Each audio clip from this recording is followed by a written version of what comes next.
how you can download Discord app on your iPhone. So first thing first, let's open the App Store, and once you open it, you'll be able to see the interface on the screen. So now you can see there is search bar or search icon at the bottom right corner. So just tap on that search icon, and once you find the search bar, simply search for the Discord in here.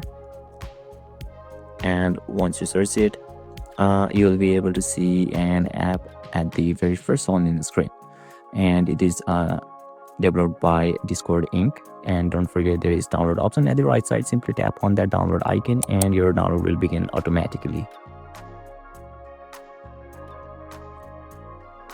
So yeah, once your download gets complete, simply tap on open, and yeah, you will be able to access it. So yeah, basically this is how, and this is the process to download Discord app on your iPhone. And if you still encounter any issue during this process, feel free to leave a comment and I'll be happy to assist you. Thank you for watching, and I'll see you next time.